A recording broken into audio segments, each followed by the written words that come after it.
Hi, I'm Don from DonDronesOn. This will hopefully be my last video talking about the Buttonville police drone collision, but I'm sure you'll find it interesting with all sorts of surprising details arising from follow-ups I did with the Transportation Safety Board, the York Regional Police, and Transport Canada.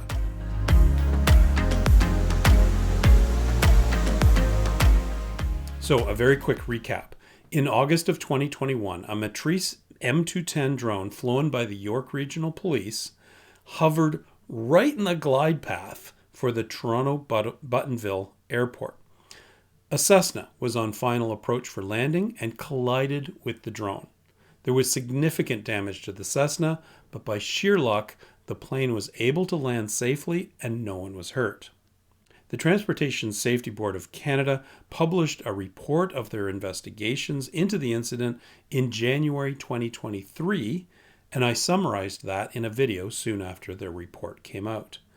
The TSB's findings were odd, though, and in particular did not point to the pilot's very poor decision to make the flight in this location as a root cause for the collision.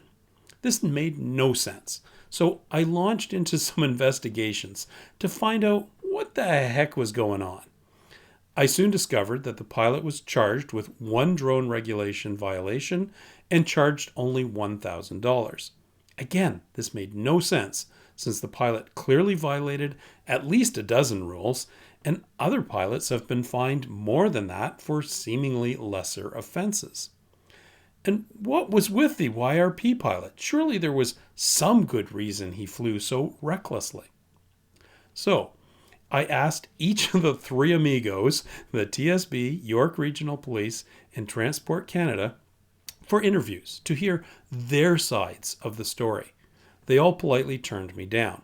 So I put out a second video in February, basically burning each of their stories to the ground.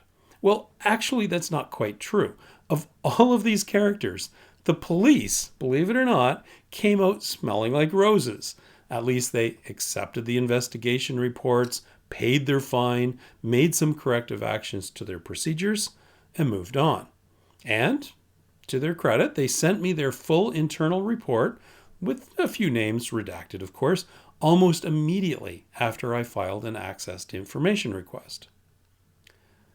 In my second video, after discussing the problems I had with the TSB report, I said, my conclusion is that the obvious finding about the bad decision, and this was the decision to fly without authorization or communication, was either overlooked by everyone in the 17-month investigation and review cycle, or it was in the report originally and was later scrubbed out so as not to overly tarnish the reputation of the York Regional Police. So, either a botched investigation or a cover-up. Well, I guess that got their attention. A few weeks after I published the video, I received a polite but terse email from the Director of Investigation /Air at the TSB, Natasha Van Themsch. And apologies if I've mispronounced that.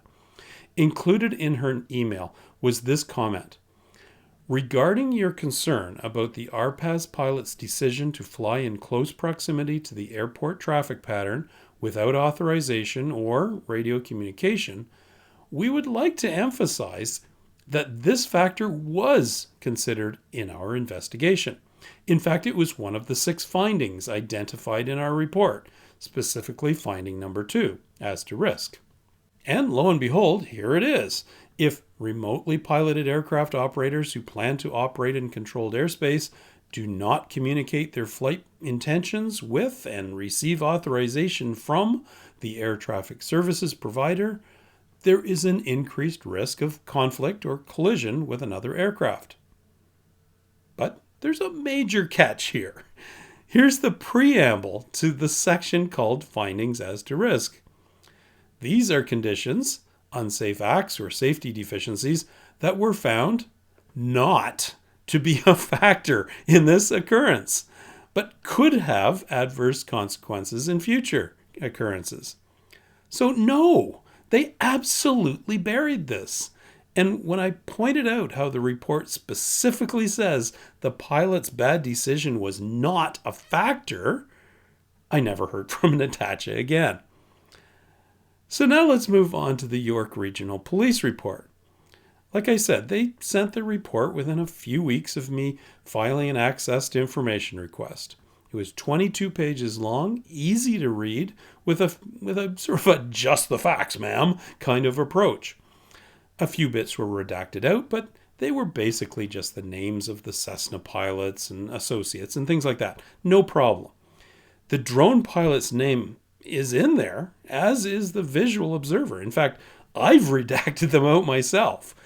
In this section, they summarize the incident extremely well, and the report pulls no punches. It comes right out and says the visual observer did not maintain visual line of sight to the drone and did not warn the pilot of the potential hazard.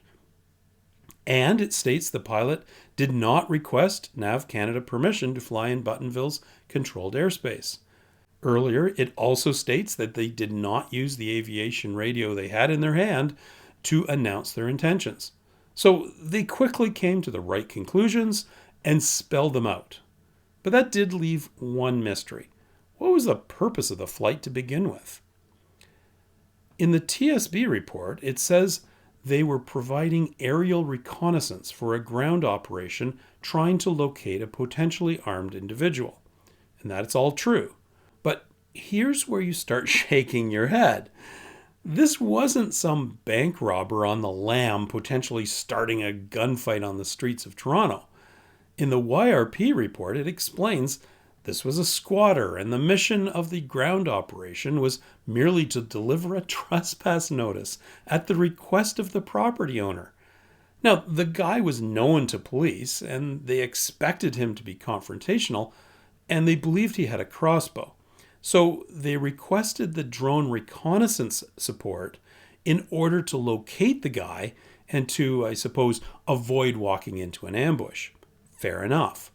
But nothing about this suggests a level of urgency that would warrant throwing out all the drone safety rules to get into the air in a big hurry. So here's another interesting point from the YRP report. But I have to start with this great diagram from the TSB study showing where they stated the collision took place, right here at this big green dot adjacent to Leslie Street.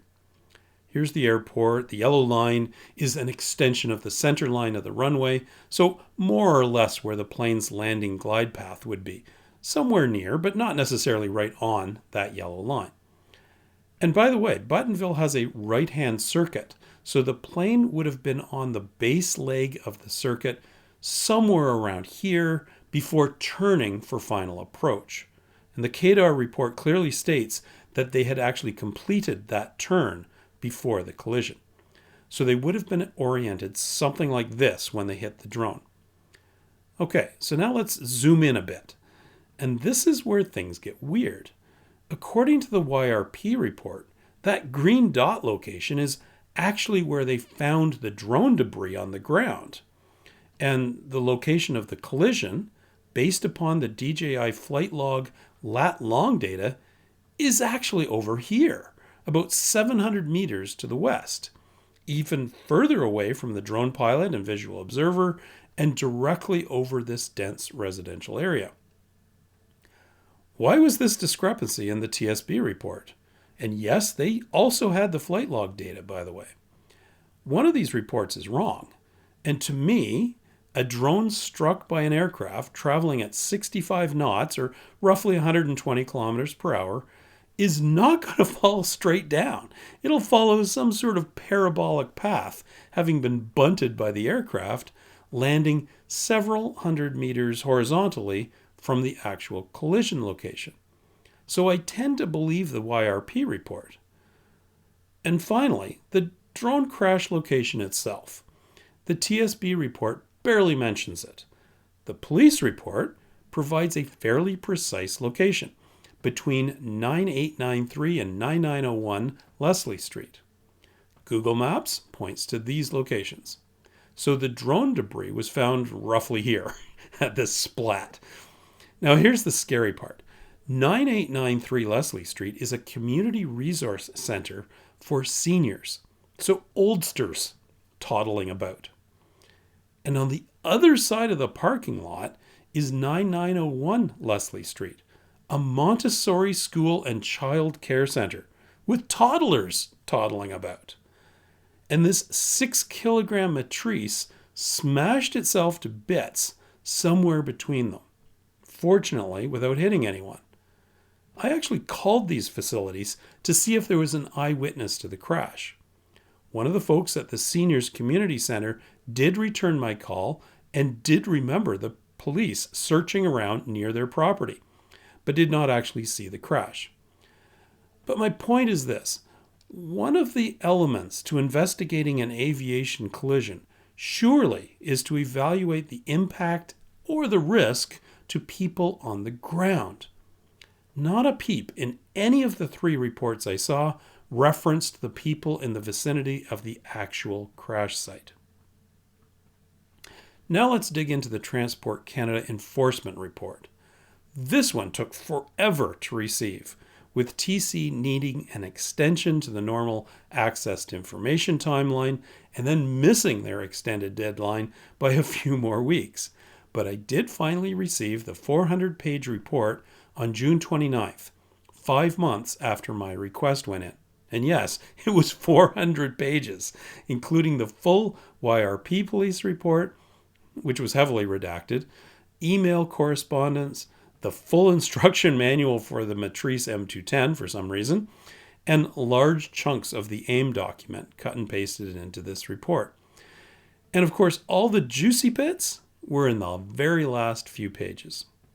Let's start with this one. The enforcement report lists out 7, quote, possible car contraventions based upon what they found. I've cross-referenced those with my own opinion of which regulations were broken. We agreed on the obvious ones, like flying in the vicinity of an airport and flying in controlled airspace. But I was very surprised that the 900.06 reckless or negligent operation, the don't do anything stupid rule, wasn't cited as a possibility. I think this flight was the poster child for this rule, don't you? Apparently, the investigator didn't think so. But they did bring up the use of first-person view devices, 901.38, as possibly in contravention. Kind of odd, since this is usually interpreted as wearing FPV goggles, which was not the case here. But okay, maybe this essentially matches not flying in visual line of sight and not having a proper visual observer, contraventions that I noted. And we had other mismatches, but that's not really the point. Picking out offenses in this case was like shooting fish in a barrel. The real point is that the TC investigator identified multiple possible offenses and then went on to explore the circumstances. Now, this section is where the investigator starts to rip the police drone pilot a new one. The investigator produced a list of 12 findings, each one of which was punctuated by the phrase "did not" in all caps, such as the pilot did not obtain required authorization from the provider of air traffic services. And this one was interesting, conducted a suspect and inadequate site plan survey.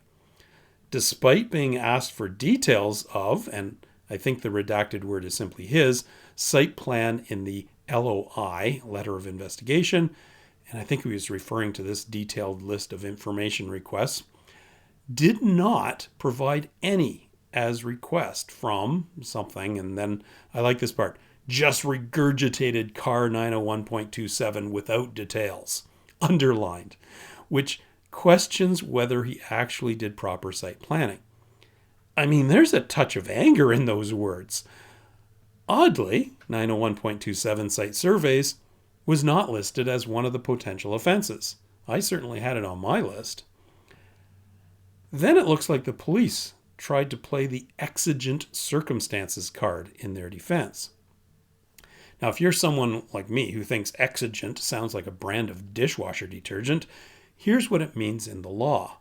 Basically, a circumstance where there is either an imminent danger or the need to act immediately to prevent some kind of loss.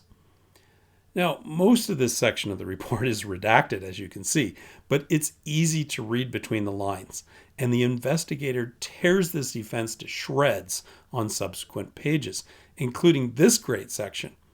Was there a fleeing suspect who shot at someone or who robbed a bank or, well, blah, blah, blah? Any other numerous police responses of urgent need? No! In all caps, bold and underlined. So yeah, the investigator didn't buy any BS about urgency being an excuse or mitigating factor that might have let the police drone pilot off the hook. Good for them. And they did the same thing about not hearing the plane later on in the report. Here, saying, this case is equally troubling that two persons, the pilot and the visual observer, both charged with the primary responsibility to avoid a collision, knowingly operating in controlled airspace while operating near an airport, did not hear a motorized aircraft that was about 500 feet above them. I mean, this sounds like the kind of rant I would make. And then I really like this line down here after talking about the fact that no one was watching the drone. Really? This indicates that neither the pilot or spotter were operating in VLOS. Here he goes again, totally incredulous that the pilot and spotter were acting so irresponsibly. He even said the pilot was derelict of his pilot duties. So this is great. The investigator was doing his job, not taking any nonsense from the police, tearing into these guys with a vengeance, and then we get to the final part of the report. He again lists the 7 potential charges, still missing the site survey one, but whatever. And then, in a leap of logic that is completely baffling to me, states that his recommendation is to lay a single charge for 901.47, operating in a manner that interfered with an aircraft in the established traffic pattern. And for the amount of the penalty, it clearly states that there were no mitigating factors, but sternly lists off 4 aggregating factors, including recognizing that this collision could easily have been catastrophic had the drone hit the Cessna's windshield or took out the propeller. So I don't get it. The Transport Canada investigator clearly knew what he was doing, recognized the seriousness of the incident, saw through the excuses and defenses, rattled off a series of regulatory contraventions, and then poof, reduced it all to a single charge and a $1,000 fine for the pilot, for the drone pilot. Would a regular member of the public receive such leniency? I don't think so. And by the way, I wondered if something was hiding in the redactions that might explain this. So I made a formal request to reveal the reason, but was told, seemingly honestly, that there was nothing in the redactions that hid the reason for the reduction in charges. I also reached out to the TC investigator himself, but have not heard anything back. Very disappointing. So there we have it. Some interesting details and factoids that came out of my follow-ups with the Transportation Safety Board, York Regional Police, and the Transport Canada Enforcement Division. And I want to make something clear. There's no lack of effort in these reports, and many examples of good technical analysis and investigation. But I have serious concerns about some of the conclusions that are drawn. The public deserves better. There's nothing we can do about this incident now, but going forward, I would expect all of these agencies to follow through on their responsibilities and ensure this kind of uneven investigation and justice does not happen again. We're watching.